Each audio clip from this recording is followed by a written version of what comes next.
The dining fly at camp for you will provide your patrol an element of shelter. We're gonna be out, it's gonna be hot, sun's gonna be beating down, might be an occasional rainstorm come through. And what's a better way for your patrol to get together, take care of itself, than setting up a dining fly? And so a dining fly is pretty easy to set up.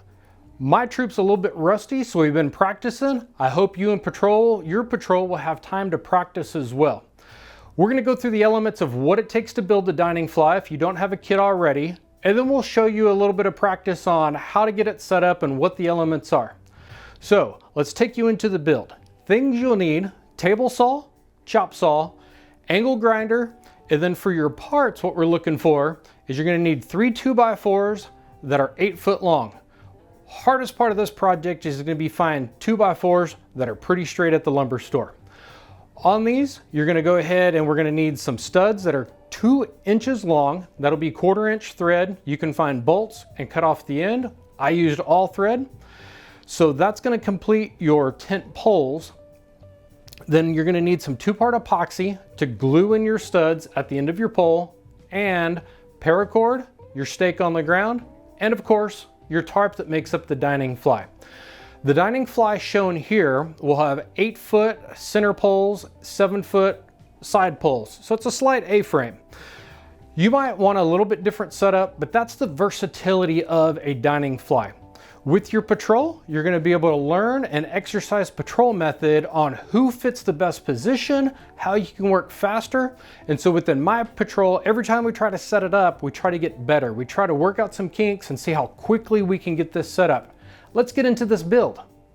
If you do not have a dining fly set up, this video will demonstrate how to make one.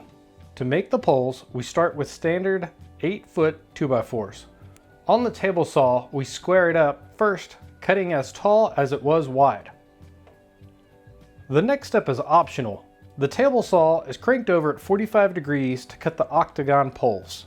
The fence is set to 5/8 of an inch and we begin to cut.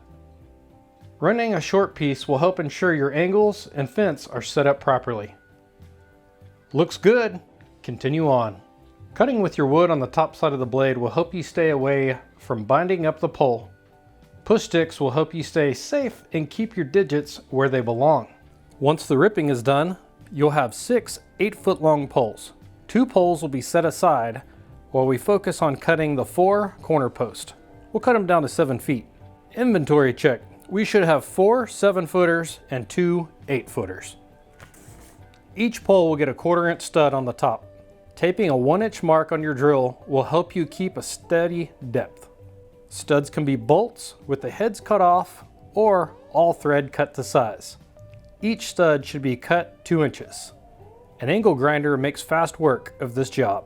As an alternative, you can use a hacksaw to get this job done. 2-part epoxy works great to secure the stud into the pole. Just mix the components together and secure it in place. You will have 1 inch in the pole and 1 inch of the stud sticking out. Set the poles aside so the epoxy can cure up. Now that the poles are curing up, it's time to take a look at how to affix the rope. There are 2 knots you will need to know for this setup: the double half hitch up top and the Taunt Line hitch down below. The other end of the rope will be adjustable. Truman will stake out 1-foot spike to draw the line around. This is where your practice of the Taunt Line hitch comes into play. Setting up a dining fly is not difficult once you have the proper kit. Now that you have the kit, practice setting it up. It's been quite a while since my troop has set up the dining fly, so today was good practice. I let the boys have a run at it without choosing positions or talking about the patrol method at all. They ran about an 8-minute setup. We took a break, we brainstormed, we figured how it could be faster and what we could do, and with just a small discussion within the patrol method, we were able to cut our time in half.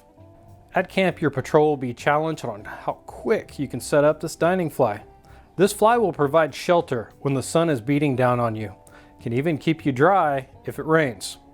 Who knows, one day this dining fly might be the perfect survival item that will help your troop stay healthy.